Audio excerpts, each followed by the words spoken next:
Hey everyone, Anarch here. This is another installment in the series that I call Anarch Abridged, which are just these short videos where I sit down and I talk to the camera for about 20 to 30 minutes about some topic that's on my mind. And the general thrust of the channel here at Anarch is just me talking about philosophy and political theory and revolutionary anarchist ideology. So if that interests you, then this video is for you. And if you're just interested in learning more, go subscribe to the channel or browse around and go look at more videos. I have much longer video essays, but there's a whole bunch of these Anarch Abridged videos now, if that catches your interest. The topic of this video is going to be the concept of accelerationism, and it might breach into the topic of just sort of escalating tensions with the hierarchical power structures that we are embedded within. And I suppose I'll just start by saying that I am not a huge fan of accelerationism. You know, not to spoiler the whole rant that I've got here, but I think that accelerationism is very, very foolish. It's a very foolish approach, and it really doesn't benefit almost anybody who does it, either the left or the right, though it probably does benefit the right considerably more than the left, and we'll talk about that. So what is accelerationism? Because, you know, this is a more introductory level sort of video, and you know, I can't just assume that everybody has the same knowledge of what these terms mean, but accelerationism is the idea that we can bring about some sort of transformation of society through the acceleration of the fundamental features, the fundamental conflicts that exist within society, by building those conflicts up, by escalating tensions, by, you know, trying to exaggerate the problems which already exist. And I think we can all see within this idea this sort of fundamental concept that if you bring about more and more degradation of the system, if you break down its fundamental bonds more and more and more, if you allow it to build up its strength, or you allow it to degrade as it exerts itself, what you do is you sort of push the system further and further towards its breaking point. And there might be many ways of conceptualizing why this breaking point arises. One of the ways which you might imagine that acceleration would bring about a breaking point is that the people become so miserable that they begin to revolt. So the idea in this conception might be that you make things worse and worse, and you escalate conflict with the state to such a degree where the only thing that people can do is revolt. You know, the state is becoming so suppressive that they just begin to despise it. Their misery has grown to too great a degree, and they begin to form those bodies of insurrection, which will, you know, throw off the shackles of the state in that situation. That's one conception. Another conception might simply be that the system is inevitably going to fail, that its end point is self-destruction of some kind. This is I think the old idea of that the contradictions of the system will build and build and build until it breaks down from all of the internal conflicts which define it. And in this conception, there's typically some idea that the system is barely holding itself together, and that it, as it proceeds forward on its path, it is in a process of abolishing its own power. There are some variations between these. Perhaps another variation might simply be that as we accelerate the system, as we make it build and build and build, it gives us more and more tools that we can use to overthrow it as well. I've heard this kind of view of accelerationism before as well. However, all of these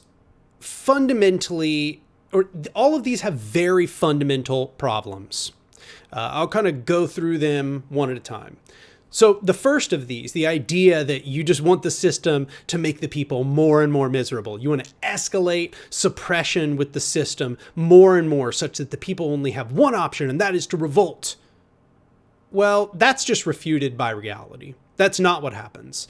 The vast majority of the time, what actually happens is the people begin to side with the state. They begin to side against you. And in doing so, you actually bolster support for the state. People become more and more conservative, and they begin to associate your terroristic acts, which have garnered suppression, with the movement you wanted them to side with. So in fact, you sort of not only, it's like it's self-destructive in every single way. Okay, you not only give the system the impetus it needs to expand suppression, you push, ideological allies further towards the enemy side most of the time, and in the process, you'll probably get crushed. Your groups will probably get crushed because you will be so weak. You'll be so separated off from everyone else. You'll be this tiny little militant affinity group that you're nothing compared to a massive, national state apparatus with a fully structured, trained military. Now, that's not to say that I think that you can't fight against a fully trained military structure. Perhaps that can be another video where we talk about that. But in the occasion that you've done it this way, you don't even have the support that would be needed to beat them. And everybody's looking at you and saying, it's your fault. You're the one who did this, right? You are the one, your ideology is going to be located as the problem, not the state. The state will be viewed as that apparatus which is restoring order. And every single one of their propaganda outlets is going to be trying to emphasize this fact. They're going to be calling you terrorists. They're going to be emphasizing how, wow, wasn't it terrible how they sabotaged our water supply or sabotaged our ability to get basic needs? It literally only has downsides. It literally has no feasibility as a tactic, especially in this capacity, the one where you're trying to increase the misery of the system, the misery that the system engenders in order to get people to side with you. That it literally has no examples of success. It is theoretically infeasible. It's practically infeasible. It is a failed. Conceptually, it makes no sense, but it's also failed every single time it's been tried in any capacity. So what about this second conception here? The second conception that perhaps as this structure develops further and further, its contradictions and its internal conflicts begin to build up. So the idea here is perhaps, you want to accelerate the power of the system. You want to expand the power of corporations, expand the control of the state. When you see the state become more and more Machiavellian, more and more, abusive and suppressive, you say, okay, we're getting closer to the rupture point. We're getting closer to where in this system is going to destroy itself, right? This conception has similar problems, but they're different. I think really the biggest problem with this conception is, number one, how do you even accelerate that process other than to embed in the system and carry out all of its desires, okay? So how do you accelerate the power of the state, but by actually becoming part of the state and helping it garner power? How do you accelerate the power of corporations, but to go become a businessman and embed yourself in some corporation or become a CEO or something, right? The only way that there is any praxis associated with this concept is to exaggerate the power of existing power structures. Now, this one, typically you'll find the people who support this are either more obscure kind of types, like I believe maybe Nick Land kind of has this perspective, but you actually do find it in a much more common viewpoint, and that is this sort of authoritarian leftist Marxist inspired conception. And I use quotation marks. I don't think this has anything to do with Marx. I think they just are attached to Marx and they pretend as if they're the ideological progenitors of Marx.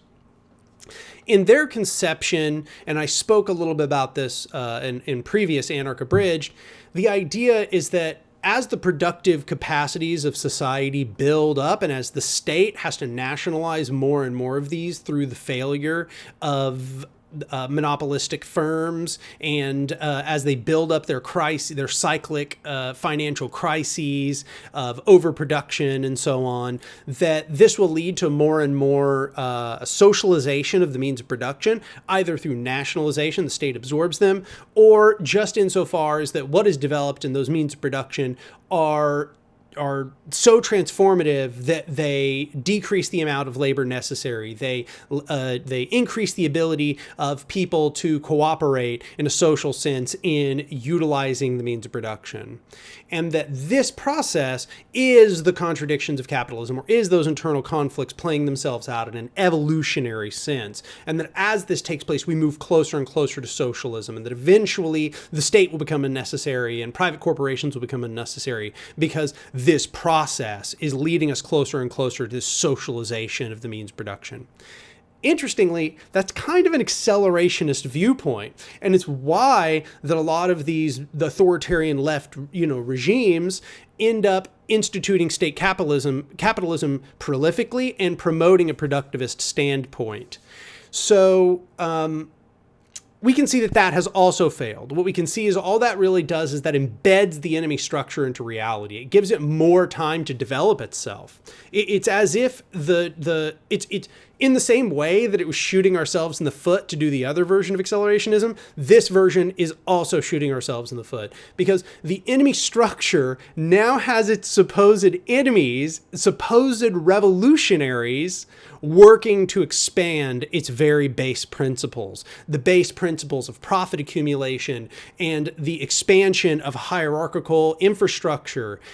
It turns out you don't actually end up with socialization of the means of production. You end up with a monopoly capitalist, and that is the state capitalist, or you end up with bourgeois monopoly capitalists, where they absorb more and more and more things into their control, and therefore become more unassailable in the process. What we see is that this does not lead to a liberatory process either, okay?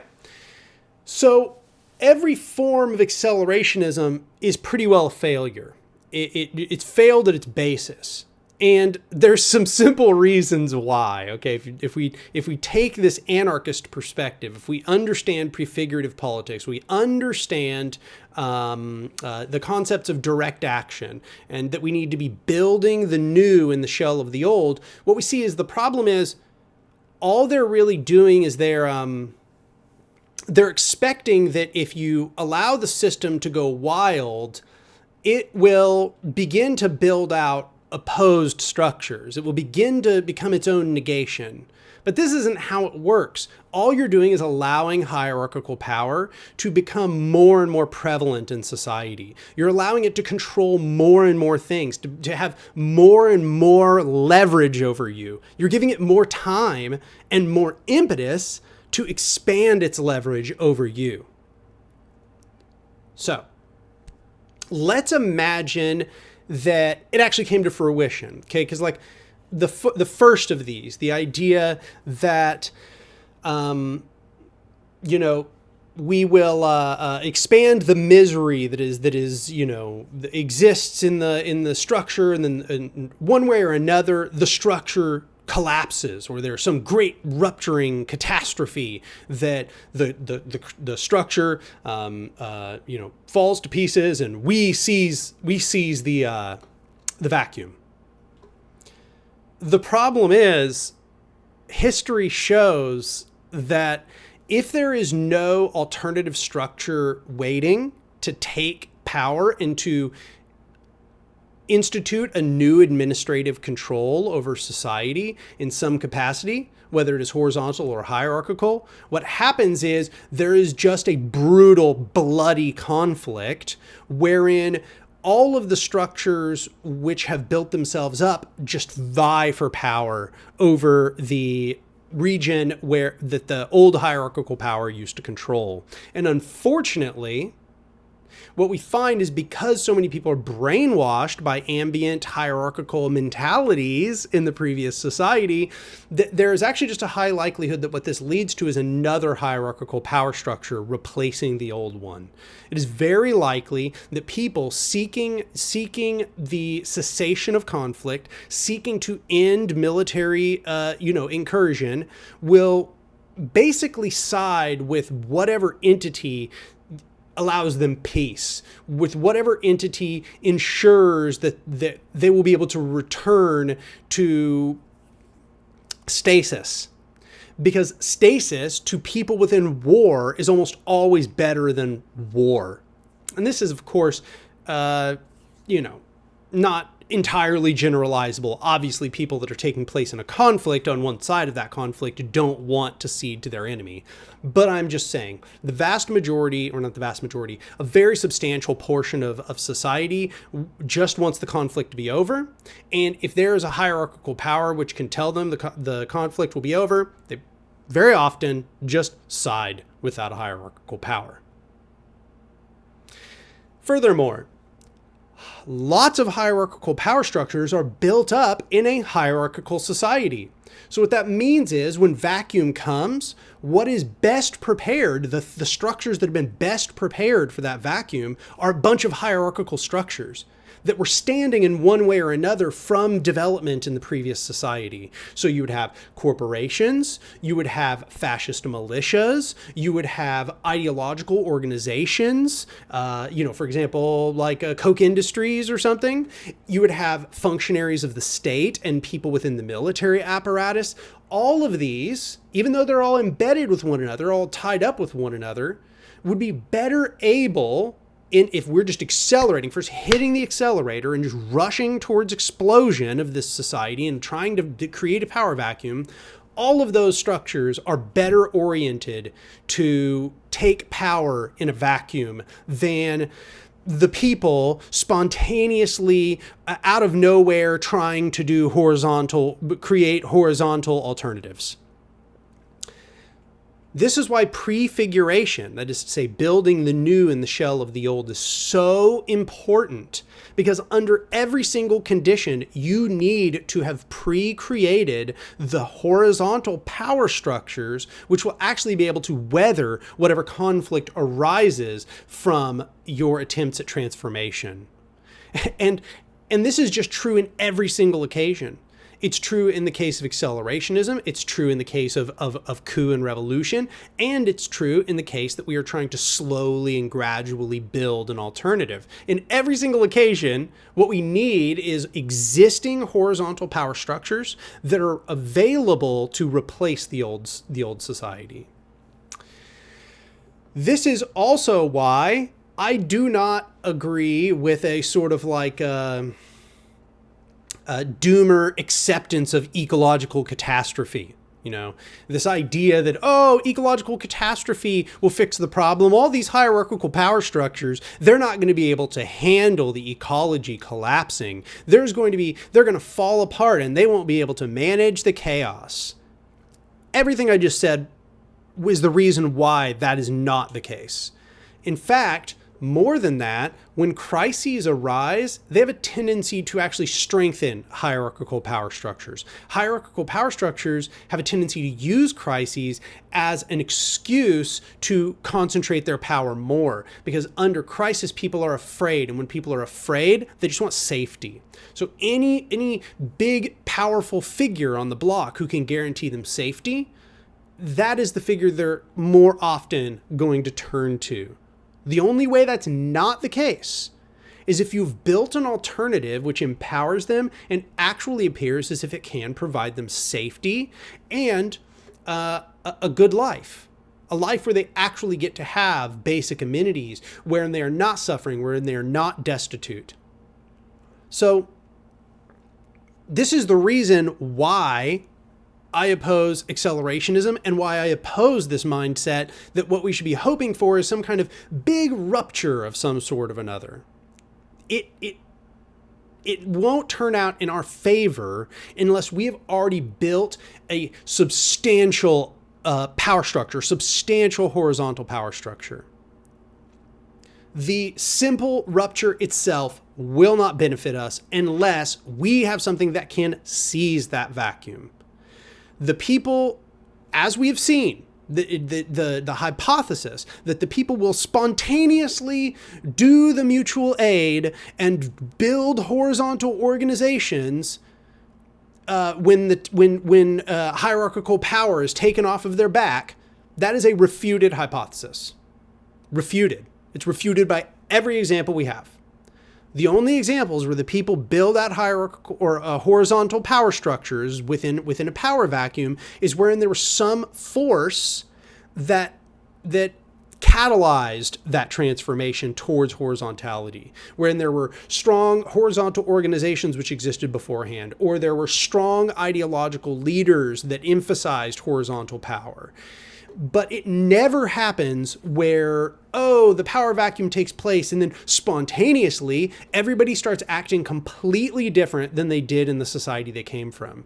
People don't just transform on a lark, and they don't transform in the middle of a war zone or an ecological catastrophe wherein water is no longer being provided and there's no electricity and all of that.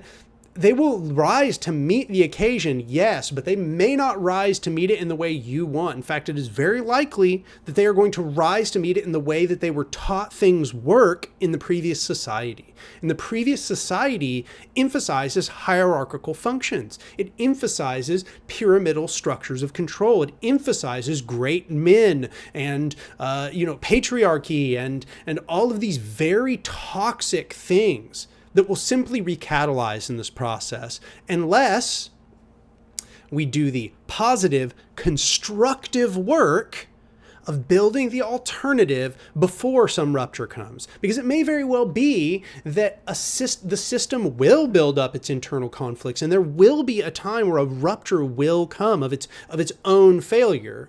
And it's also possible that an ecological catastrophe could weaken hierarchical structures, and it could create power vacuums. But none of that will work to our benefit unless we have already been doing the work of creating the alternative. So there is literally no purpose to the praxis of accelerationism by itself. And I would argue, even if you were doing the work of prefiguring those horizontal structures here and now, you still should not do accelerationism. And I'll just kind of briefly state that the reason I say that is because you want to make sure that when a time for conflict and rupture comes, you are as strong as conceivably possible to confront all opponents. You don't want to rush that process. Right now, we are much smaller and much weaker than all of our opponents.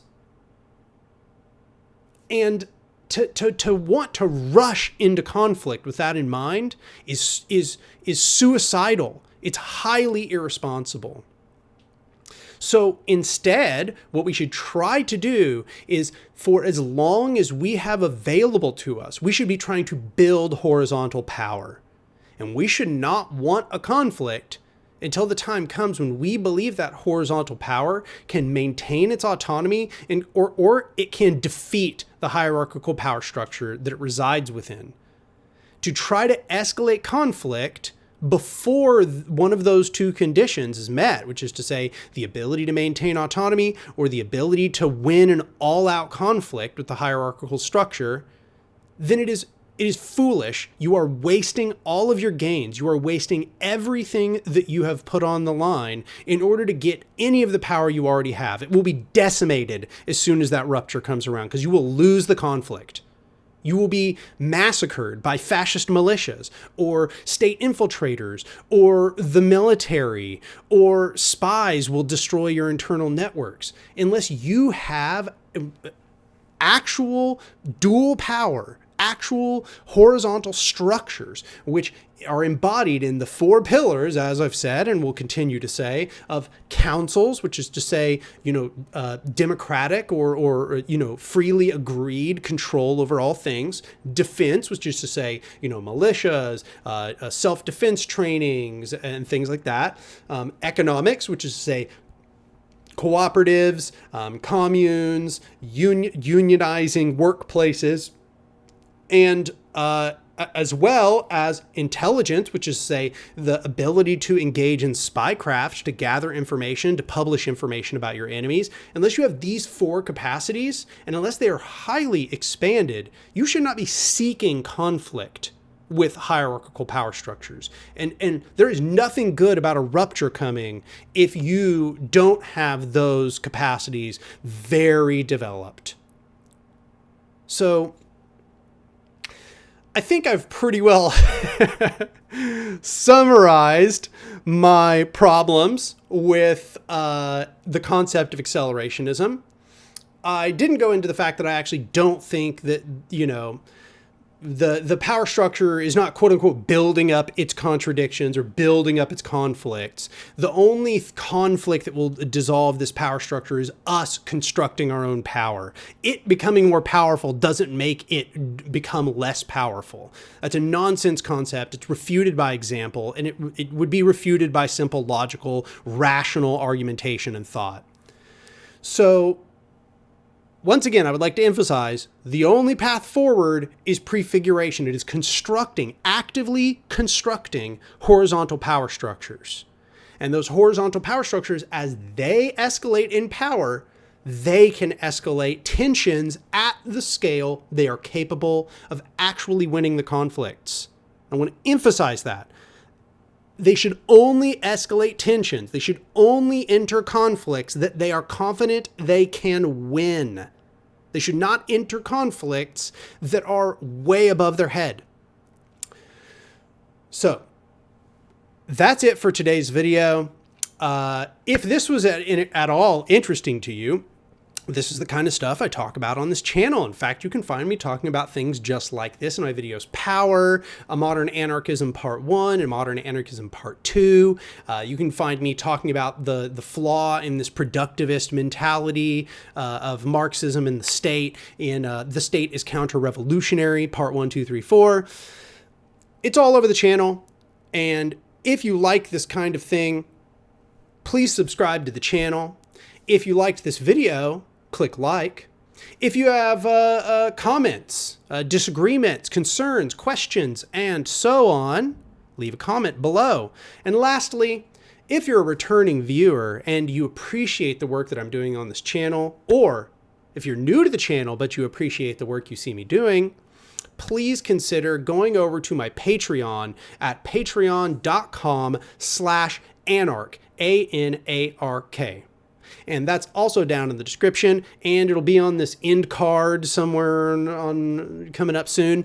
But any amount that you can give me would be an enormous help. And as I've been saying for these last few videos, and I would like to keep emphasizing, this is a really important time in the growth of the channel where when you become a patron, that makes an enormous difference in my life. I'm actually very close to being able to transition to doing this channel full time. And I really appreciate every single one of you that becomes a patron. So that's it for this video, and I'll see y'all next time.